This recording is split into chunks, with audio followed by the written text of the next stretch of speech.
Hi everyone. Thanks for coming. I'm doing this solo. I was supposed to have a colleague, so there's no pressure on me. I'm gonna go straight to you guys. Well, let me give you my history, if you care. So, a long time ago, there was a little boy named Ian, and he liked puppets and magic and ventriloquism. And that's how I kind of started in quote-unquote the business. I was very interested in all of that sort of stuff, and then I ended up sort of morphing that interest into making little animated films for myself and my family. And then I entered some film competitions as I went through school and won some awards. And as part of that, they were somewhat animated films, so I was always doing something with my voice.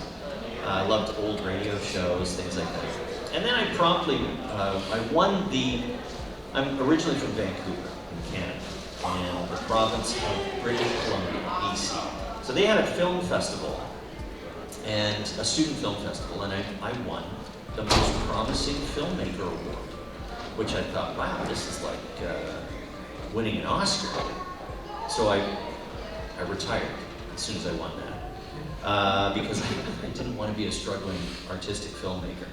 So I went to work for my family business, which was the music business. I sold a bunch of gear to bands like Bon Jovi and Queen's Right. We were talking about that earlier. Did I sell anything? Metallica? Yeah, Metallica and Loverboy, a whole bunch of bands. So I did that for a while, and then I went, I still want to get back into what I really love, which is doing stuff that is kind of creative and with my voice. And at that time, Vancouver really was not known for its film business, which it is today. I'm sure probably most of you watch things that are shot in Vancouver, similar to Atlanta. It's become a really big center as well. But Vancouver was sort of the second to Hollywood as like a go-to location. So this is prior to that, Vancouver wasn't really known for much in the entertainment world except for jingles and radio production. So I came to learn that there was this community of voice talent that was making radio commercials, and I realized that when we were on a family trip, it was 2 family trips, I was quite young, and we were in Hawaii once and California once, and we're listening to the radio, and I heard this commercial come on. I went, that's the weatherman from Vancouver. What? So the wheels started turning, and I went, okay, hang on. So we make stuff in Vancouver that is heard all over the place. So that got me thinking, and I went, okay, that's what I'm going to do. I'm going to bang on some doors, and I'm going to be a voice in commercials. And soon enough, I started booking stuff, and I was sort of known as the character voice guy. And then, in the mid-'80s, cartoon work started creeping up into the Great White North. And because I was kind of already established as a voice actor, and my past history was being a huge animation nerd and making my own stuff, I thought, this is great, I don't need to move. The work came to me, I didn't have to move to LA, which is a big deal. And that's the origin story. So the first couple of series I did were for Deke Animation. One of the early ones was Captain N, the Game Master. Remember that? Wow. I played Dr. Wily. Dr. Wiley, yeah. And Mother Brain. Oh, sorry, Mother Brain was the evil character in that series. Kissy Fur was another one. I don't think anyone remembers that. Oh, look at that. 1! We got an OG old schooler back there. A whole bunch of other stuff. And then Dragon Ball came along, and at this point in the grand history of Corlett, I was starting to write and produce some stuff for animation. And we had, me and a partner, had become sort of known as a place to get, Vancouver became known as a place to get foreign series, like stuff from Japan, dubbed into English. So we were already up and running and, you know, taking scripts from the original Japanese, and he would get this translation, like a direct translation that didn't make any sense, because it's, you know, word for word. And then we would get the video and we would have to tweak it so that the characters made sense and sounded like they were speaking actual English instead of fractured Japan English. So we were already doing several series. I should really look up which early ones we did. And then one day, these two guys from Texas come up, and they're in their starched white shirts and ties, but they rolled up their sleeves, so they looked a little, you know, casual. But they definitely didn't look like Hollywood entertainment business types. They looked more like IBM salesmen. Super nice guys. And they had this property called Dragon Ball. And we went, sure, yeah. And they come up, and one guy's name was Barry, and he said, we hear you guys know what you're doing to translate these things and make them into English cartoon productions. Yep, that's what we do. Okay, let's go. So we did, and that is the origin story. Like, I mean, when we're talking Dragon Ball, the beginnings in English, I was there at the beginning, from a writing and performing standpoint. So that brings us to why we're here today, because this is specifically a Dragon Ball panel, right? So we'll keep it Dragon Ball centric, and that is how I came to be involved in Dragon Ball, from translating those original scripts. I think I might have cast myself. That's I had to sleep with myself first, and then I got the role. That's a really bad joke. There's children here, but don't we all sleep with ourselves? Of course we do. Anyway, so that's the beginning of Dragon Ball, and now I can try and answer any questions that you guys might have. None. Okay, we're done. Yes. So you started out as the voice of Goku, and now a lot of us who grew up not knowing that you were the OG voice of Goku, were more in tune with Sean Schemmel. Do you think that he managed to pick up where you left off and do the OG Goku honors, or how do you Yeah, think about? that's a good way to put it. So just for anyone that might not have heard, basically she's asking about the chronology of, you know, who did Goku as far as an actor goes, who voiced Goku over the life of the series. And the current actor who is performing, his name's Sean Schemmel. And he's been doing it probably the longest, even though we did it in Vancouver for a long time. They moved the production to Texas, as I did my bad Texas accent earlier, for all sorts of reasons. I mean, they were flying up to Vancouver regularly to, you know, oversee these sessions. And after a number of years, it's like it didn't make business sense, and they kind of figured out how to do it. And they went, okay, we're gonna take this to Texas, and we're gonna cast it with new voices. People went, what? They got all crazy, and you know, it was also the early days of the internet too, so there wasn't quite as much open communication about this kind of stuff early on.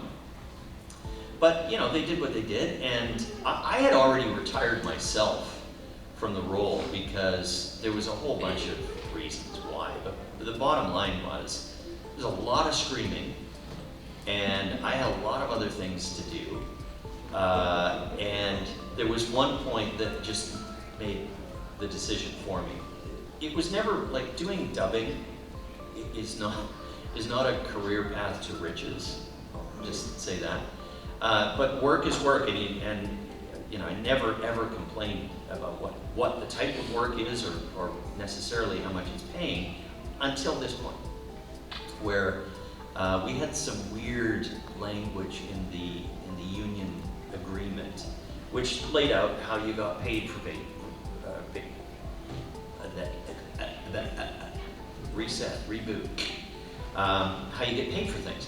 So the producer that was in charge of paying was problematic, let's just put it that way, to be diplomatic. So I started keeping track of how many lines I did. Usually, before that, I just like go in and do a bunch of work, and, yeah, because you trust people. And in this instance, I didn't. The trust was shaky at best. So I started counting the lines. Tick, tick, tick, tick, 5, tick, tick, tick, tick, 10, tick, tick, tick. I did tons of lines in a session. And I would go into the, it's like, go into a factory office, like handing in your timesheet. And I said, okay, well, I did 360 lines in that session. And they went, no, actually 210. Huh? What? I'm not good at math, but that's way off. And then they introduced the notion of not getting paid for vocalizations, quote unquote. So half the scripts are screaming, and they said that, oh no, those are vocalizations. We don't pay for those. What? Well, I just screamed out 100 vocalizations. What are you talking about? Well, okay, if you're not going to pay, maybe stick with the Japanese version, because I'm not going to scream if I'm not getting paid for it. So that was kind of the beginning of the end for me. Since then, things changed, and because it only takes one really squeaky, rusty wheel to start things changing, and they adjusted the wording and clamped down on producers like that would be less than fair. And that was a long way to not really answer your question. But that's just the history of when we did it in Vancouver, that I was the first one, and then there was a couple after me in Vancouver, and then they moved it to Texas. So by the time it got to Texas, as I said in my first story, when Dragon Ball slid across our recording desk, it was like, well, this is another series from Japan. There you go. Oh, there's a bunch of episodes. Oh, that's good. But we didn't know it was going to be this. Like, you guys are huge fans, and it's like a giant phenomenon. I know this is not news to you guys, but you don't have a crystal ball, and you don't know, and you just think, oh, this is just another show. So by the time it got to Texas, it was already on TV, and the guys that were auditioning for the roles that we initiated were like, are you kidding? I've got the opportunity to be in Dragon Ball. This is awesome. And so, cheers to everyone that carried on the characters that we initiated in the early days. That's the long and short of it. I mean, we get replaced all the time. I know this is Dragon Ball panel, but present day, here's a really current example. I was the voice of Cheetor in Beast Wars Transformers. And what a great series, groundbreaking series, one of the first CGI TV series that they ever did. And as you may or may not know, there's a feature film coming out next month, which is the Beast Wars feature film. And I'm not Cheetor. I'm not playing Cheetor. Some other guy is. And he's going to be great. Fortunately, and I really appreciate this, they didn't go with like huge star casting. They actually got actors that were great voice actors. There's a couple of stars, but sometimes it's like, it's kind of crazy when a series you start in TV and then they make it a feature film, and then suddenly it's all huge stars, except they're not really voice actors, but they look great on a billboard. That's kind of, you get used to that. But that's another long way to say it happens all the time, and it's just part of the business. When an actor takes over a role, you go, good on you, and he's Goku now, but there's only ever the first one, and that's good. You. Any other questions? What was your favorite saga in the Dragon Ball Z series? Anything to do with me. Yes? What was your inspiration behind the voice of Goku?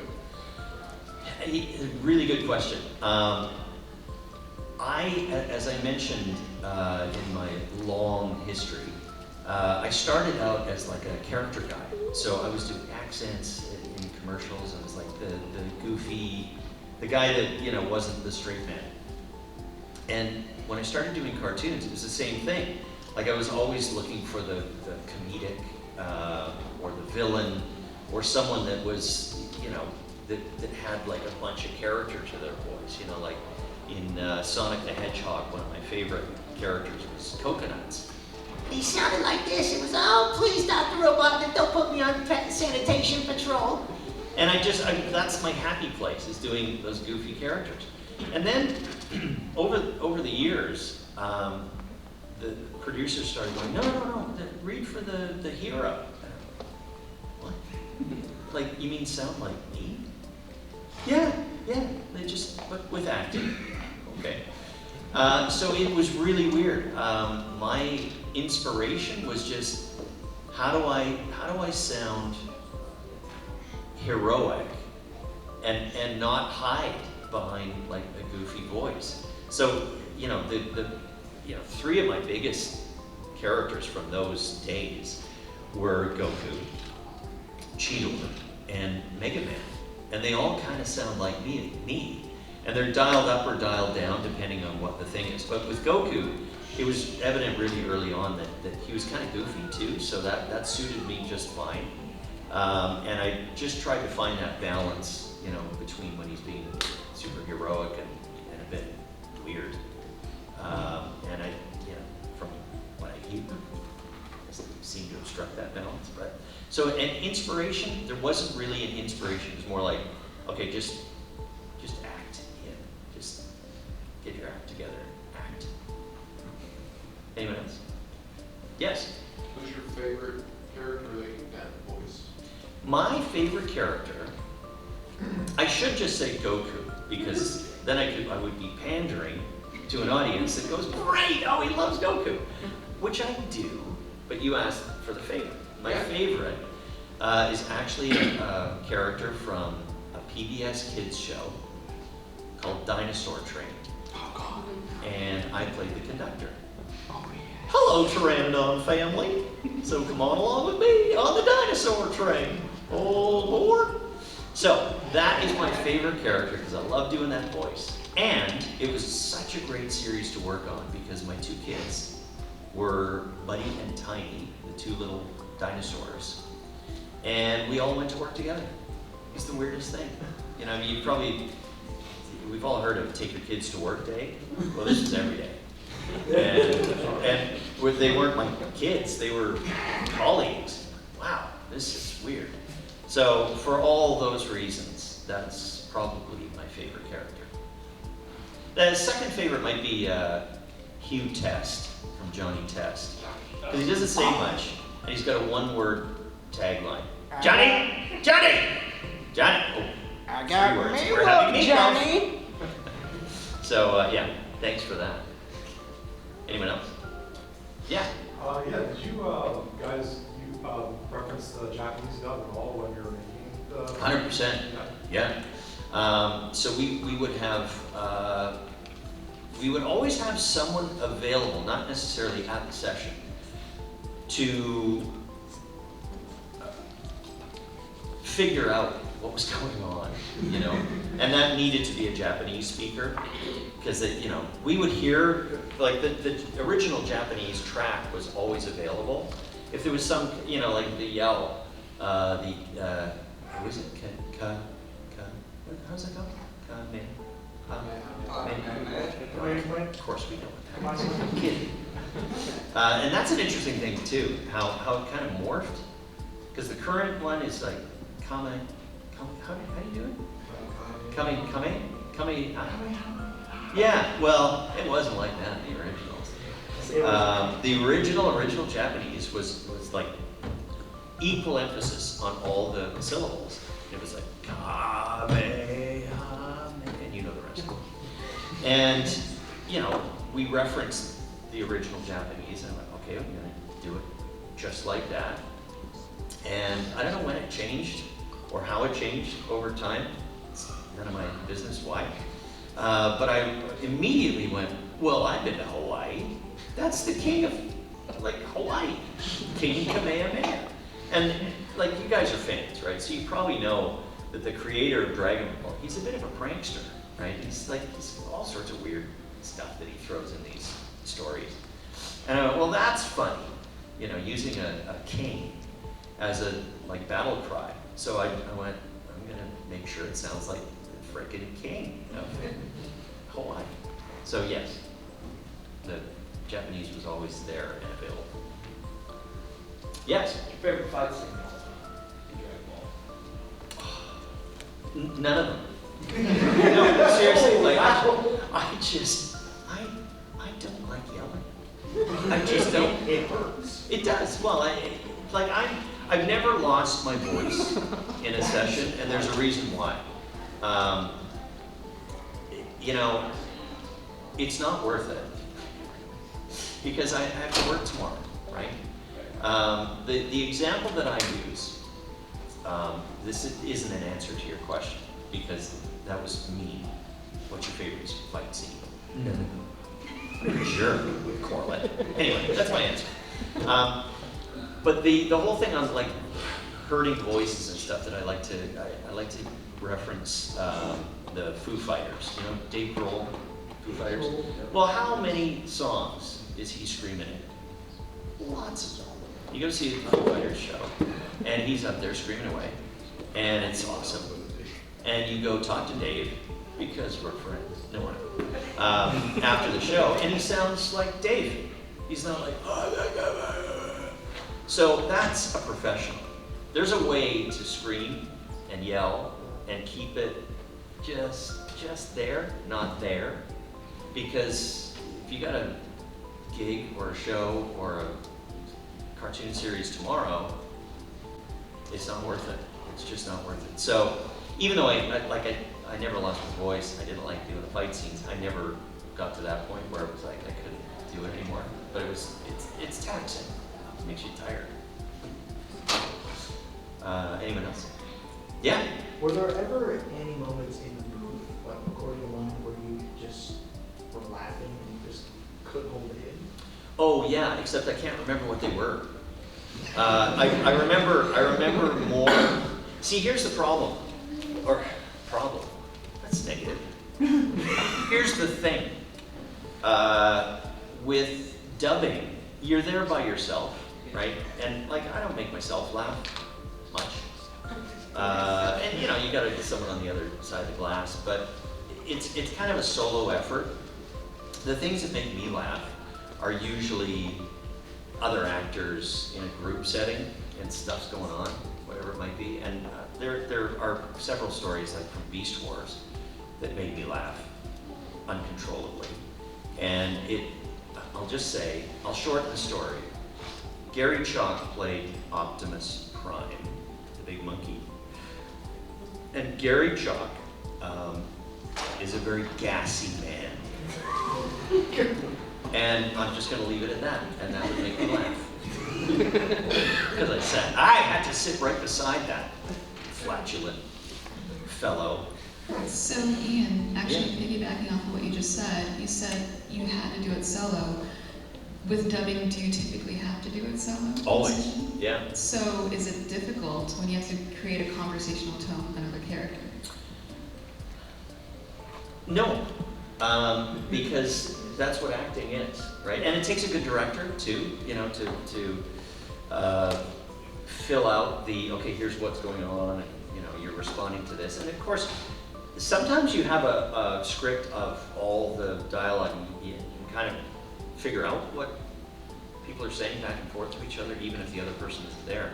But there are times in dubbing where it's just your lines, one after another after another. So, like, you really need a director to go, oh, okay, here's what's going on, and you're saying this to so-and-so. But even outside of dubbing,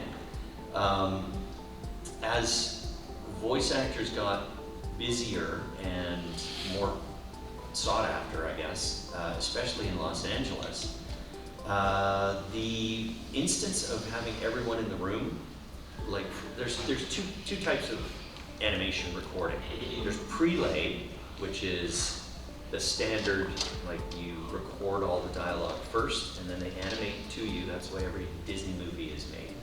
And then there's dubbing, which is it already exists, and you're kind of trying to match what's already there. So dubbing is it's always solo. It's just you doing it. And prelay is everyone in a group. Now that's the ideal, like an old radio play, like everyone's got a microphone, there's 10 people in there, and you're just doing the show as it presents itself. But with a lot of series and a lot of popular voice actors, they're not all available at the same time. So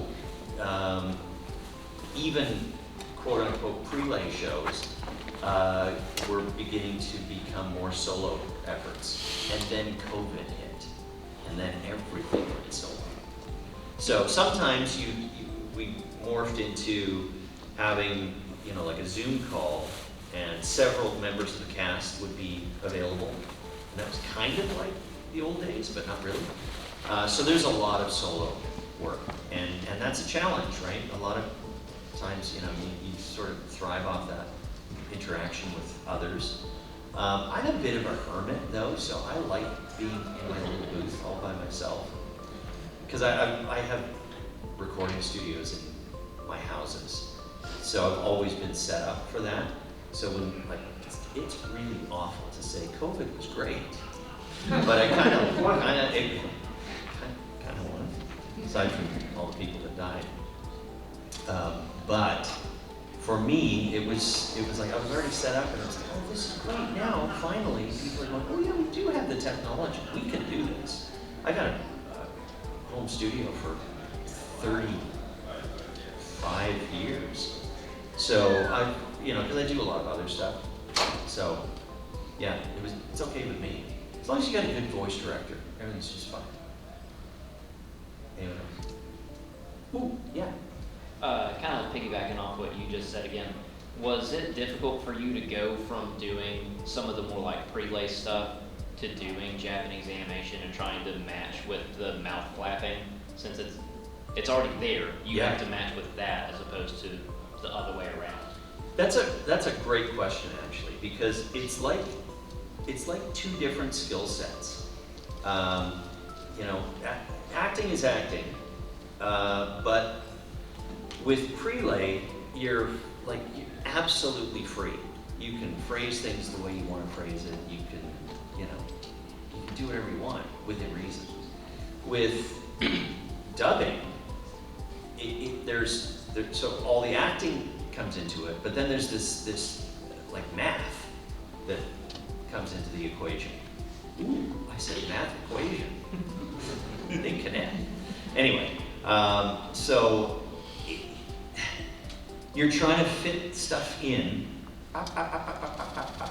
and also trying to make it sound real, So there's an interesting phenomenon. There are people that are really good at dubbing, and maybe not so great when they're not dubbing.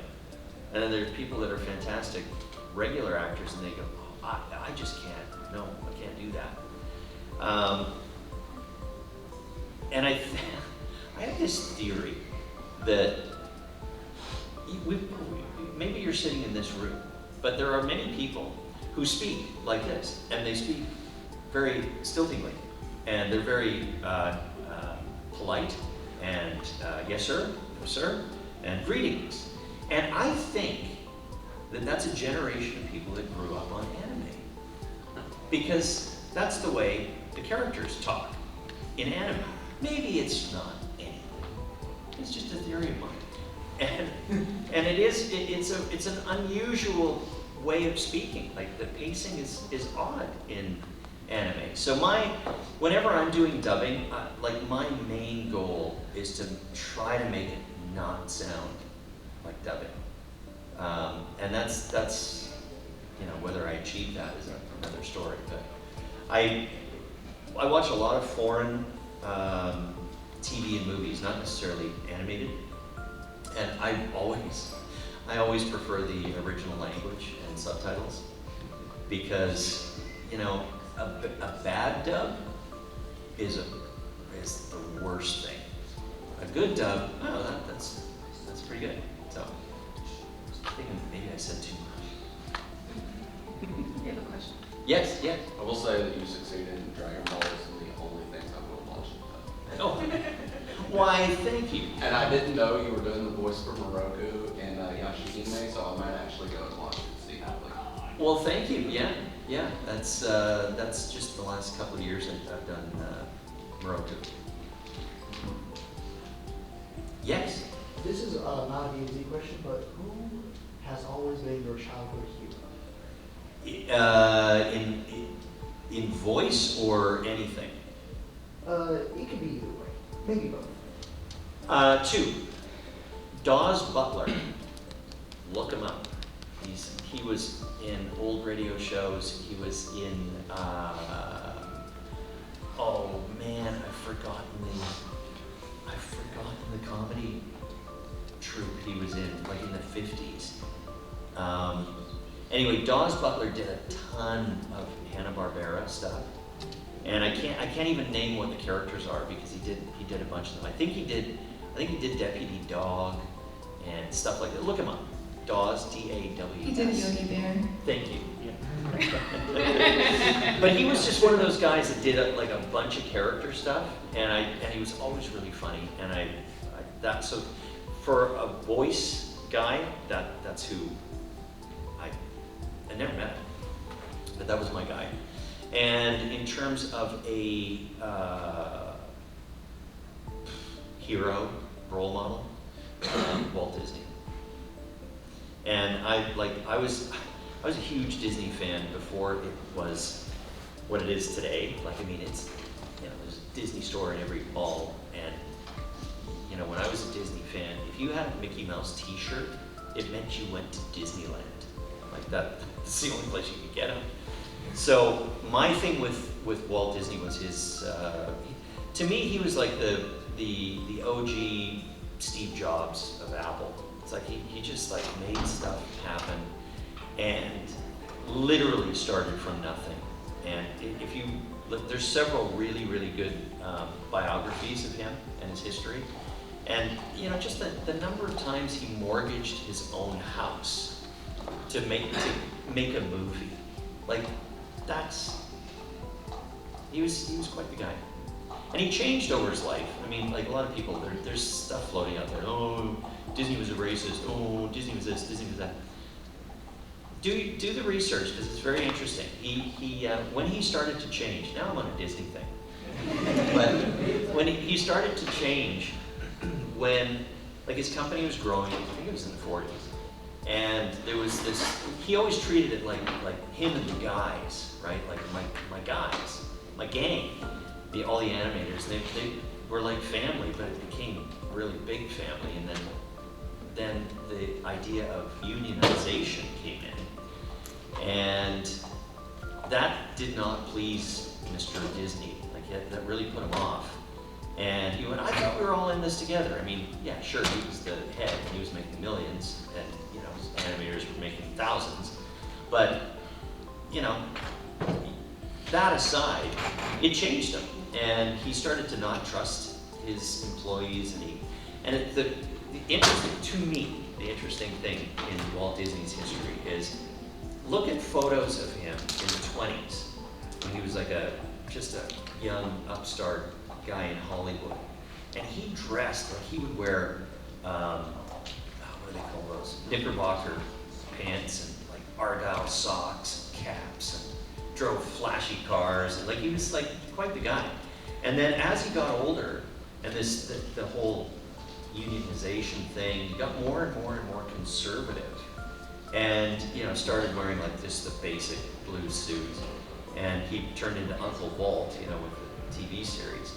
And I think politically he got much more conservative too. And it's just an interesting story. And the whole racism thing, geez, show me someone from the 40s or 50s that wasn't in some way.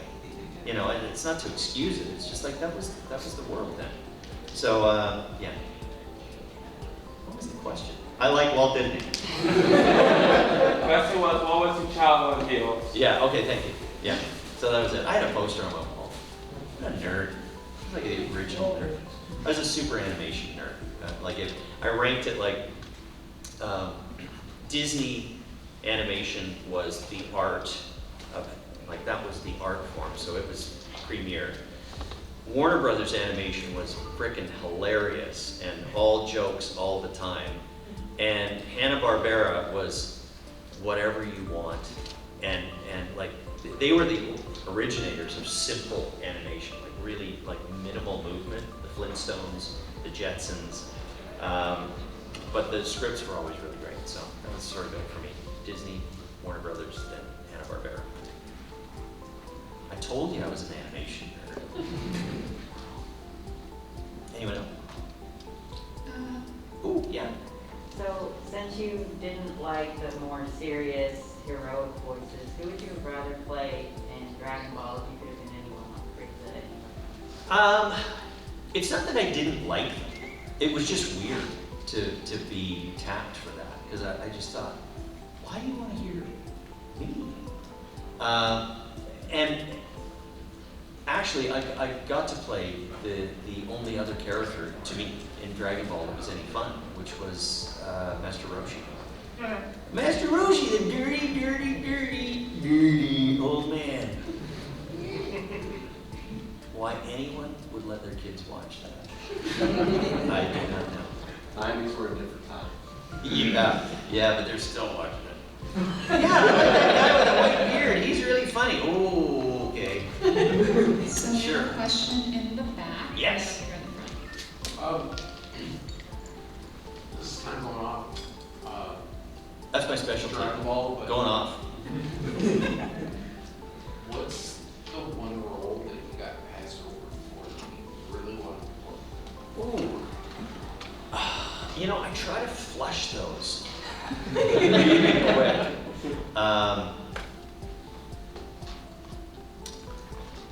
You know, my memory is so terrible. Literally, as I mentioned, I do a bunch of commercials, and I will go into my studio, do a commercial at a 10 a.m. session, and it takes me half an hour or whatever. I leave, see my wife for lunch. She goes, "Oh, you had a session this morning. What was it?" Tires? I think. No, wait. Automotive. So, like, I mean, it's bad. I don't even think it's early onset dementia. I think I got screw loose. So I flush those ones that I wish I would have gotten that. I am currently, I think I can say this. Do it anyway. Did I have to sign in? See, that's it. Talk about memory. Let me just put it this way. You know a little show called Rick and Morty? You know the trouble with Rick and Morty? With the Justin, Everyone does. right? For any of you that don't know, there's some trouble.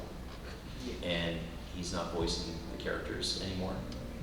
So something's gonna happen.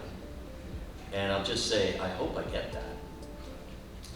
You. But I don't know if I have it. Just kind of a follow-up. If you could have played any one character, who would you have wanted to play? In the world or in Dragon Ball? And doesn't matter if it's animation, live action, show, movie, cartoon. Wow. You got all the good questions.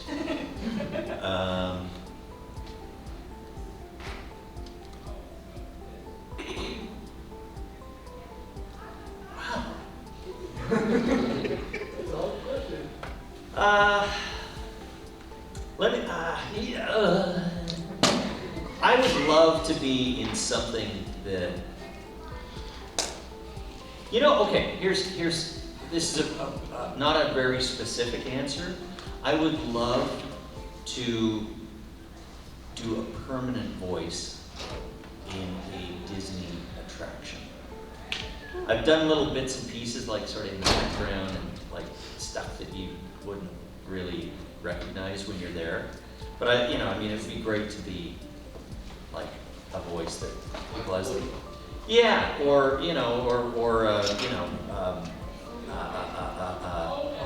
narrator, in the Haunted Mansion.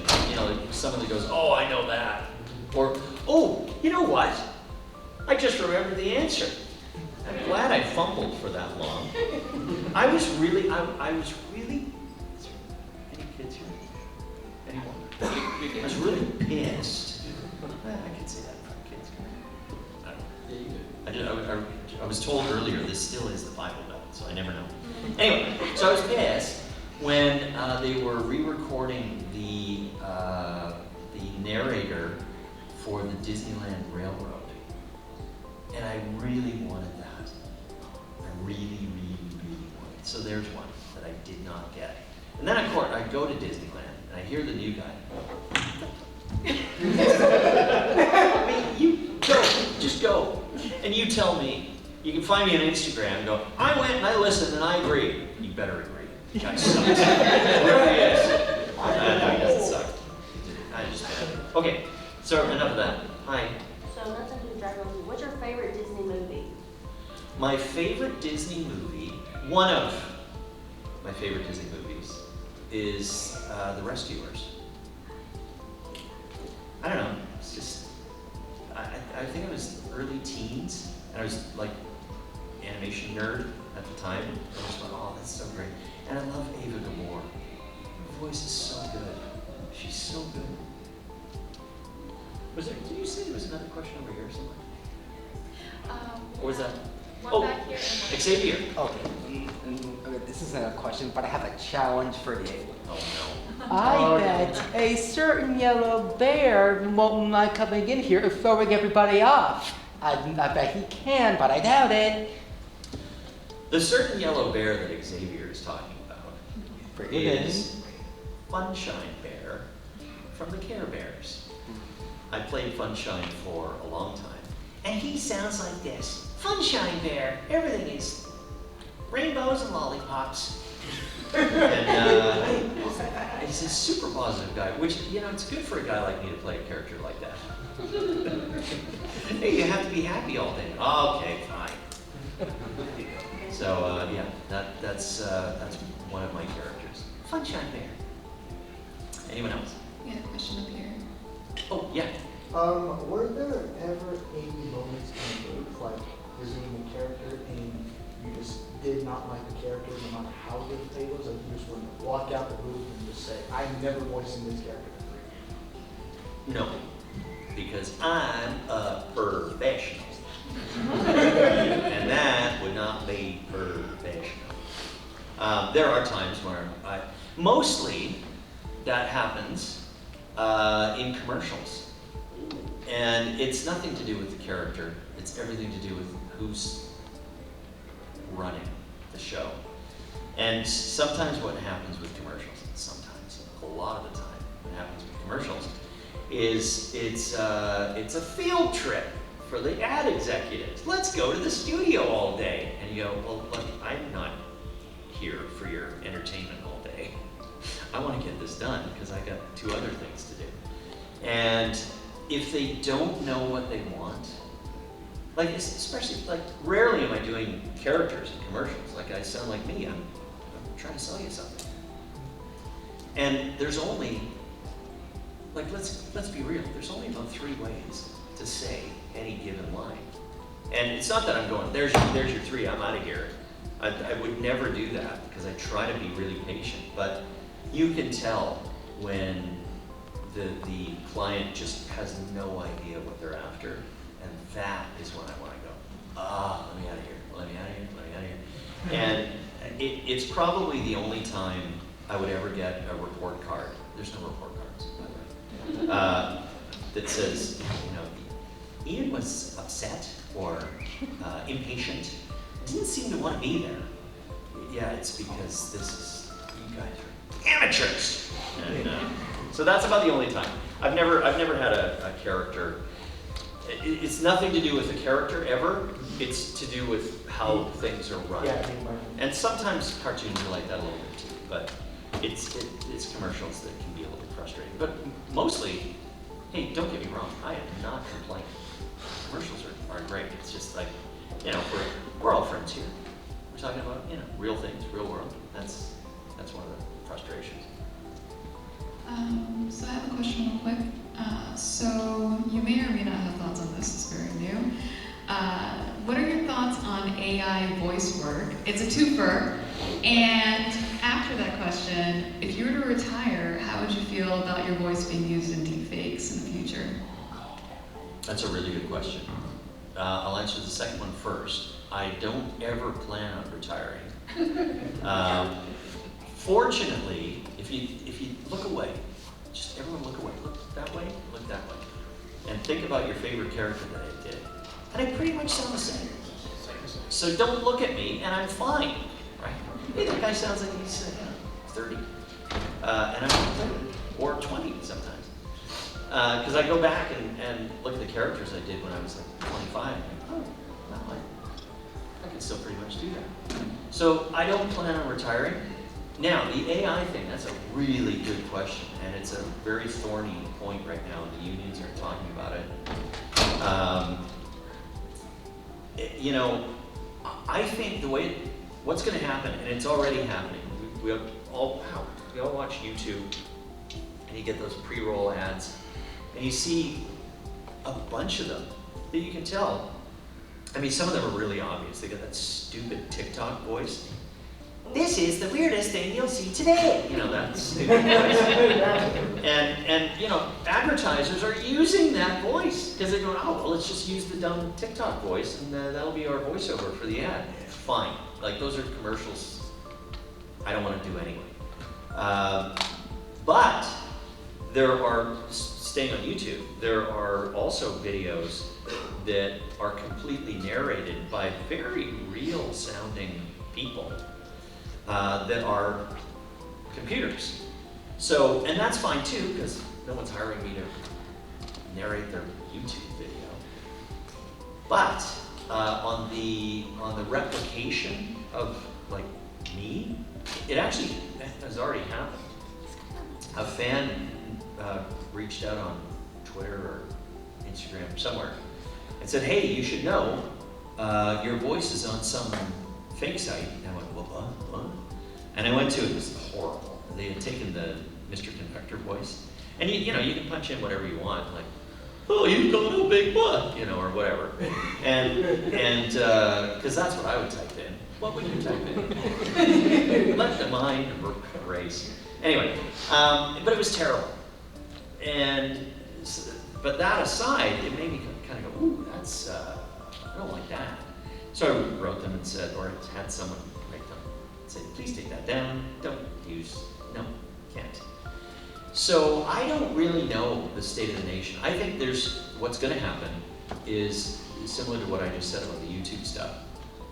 There will be a whole layer of commercials, and I think dubbing, to be honest with you, that will go AI. Because, you know, remembering what I said earlier about acting and stuff, I think it's made for dubbing.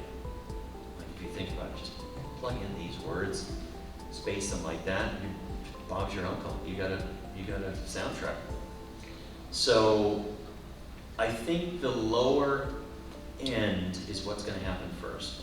Cheapy commercials, maybe books on tape, dubbing maybe. We'll go AI and there's nothing we can do about it. But my personal feeling is, it's sort of like video games. I know video games are super popular, they're super realistic, and the what do they call? What do they call the scenes that are like cinematic in a video game? What? Cutscene.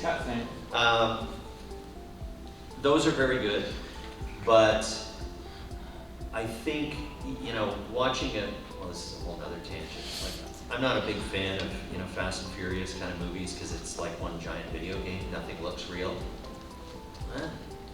That's a computer car going beep, beep, beep. You know, Marvel movies are similar. Like, oh, look, the building is falling or on fire. No, that's like bad CG. So, my point with that is there is this unrealness to an AI performance that you just can't get from a good actor.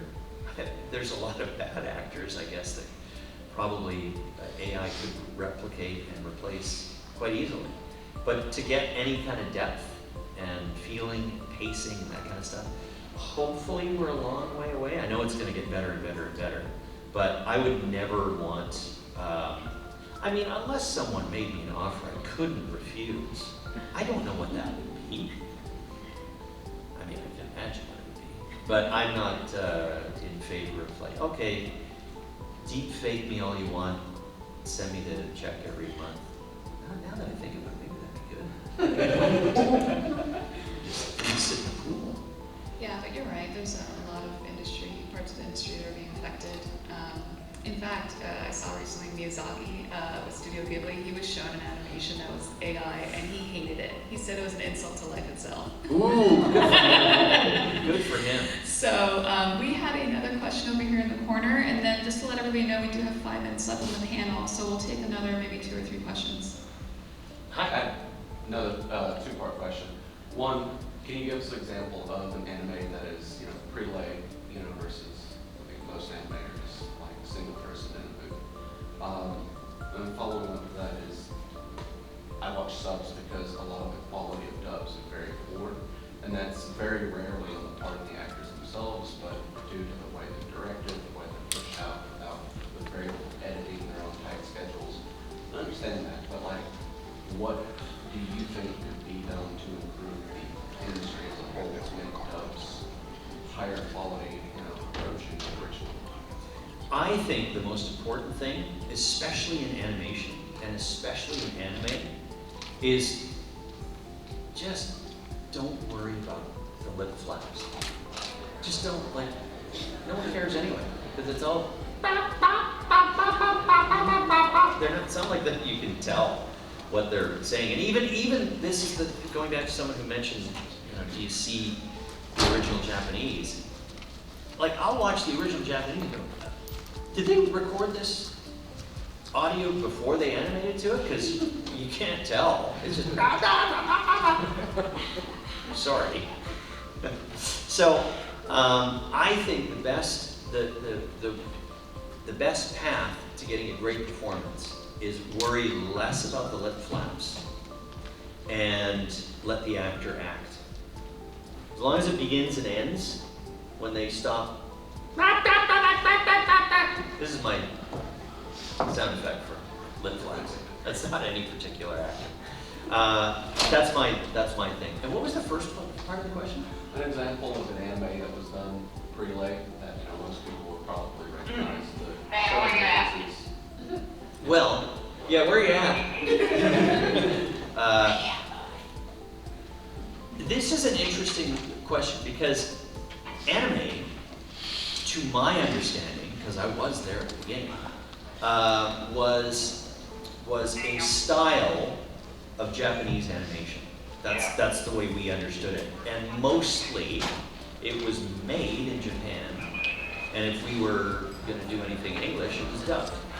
But now, we have anime, like Cyberpunk. They classify that as an anime, I think. Would you? I don't know if they classified it. I think they did. And I thought, but we recorded it as pre-lay. So, I don't know if that really answers your question, but it's an anime style series that we're gonna do videos now. Anyway, so that's an example of an anime style show that was done pre-lay. Any other questions? No? Is there any goal that you have denied, where you said, I don't want to do it? When you get offers, I get offers. Yeah. Yeah. I can't remember what it was though. Again, I'm Mr. I need to keep this tiny, tiny brain clear. So I flush things really quick. This is not an industry story, but like I've built a few houses, and when we're in the middle of the process, it's like every line item, you know, like what plumbing fixture, da da da da da. Like I know all those numbers, and then as soon as I do it, gone. And this falls into that category. Like, is there anything? Yeah, I know I've turned something down, but I can't remember what it meant, and I can't remember why. It's rare. It's rare. It's very rare. And you know, in truth, we audition for almost everything. It's very rare when you're a journeyman voice actor and not a star that you get handed a role. Very rare. Very rare. So, you know, if I'm going to turn something down, I turn it down at the audition stage, and I just don't do that. And a lot of it is like, you know, oh, they want you to read for the monster in this video game. No. Because for one thing, I sound like this. Like I do a bunch of like creepy monsters, but not some guy that's, you know, 400 pounds. And then in the description it says, low, deep, guttural, growling, you know, voice of the devil from down. I can do like an evil, horrible devil, but not that guy. So I just say no. What am I gonna do? And if I get the role, oh great, I get to do that forever, and then I'm back to complaining. I don't want to do that. So. Yeah. All right. Well, thank you everybody for coming. Thanks for coming, guys. Yeah. Oh, hey, and by the way, if you're interested in things, topics like this, I just started doing a podcast with a colleague of mine. It's called Re-Actors, RE:(Actors), because we're actors and we react to things. So look that up on your favorite podcast. My colleague is Trevor Duvall. He was the voice of Rocket in Guardians of the Galaxy and many other things. Dookie on Johnny Test. So look that up. Follow me on Instagram, ianjamescorlett.com. Ian James Corlett, full stop. And come over and see me at my booth and we'll sign some stuff. Yep, so we're going to go to lunch, but then you should be able to see him in the hall until 6 p.m. And then there's another panel that he'll be on at 6, and that's Voices of Anime. Thank you so much, everybody. Thanks, guys.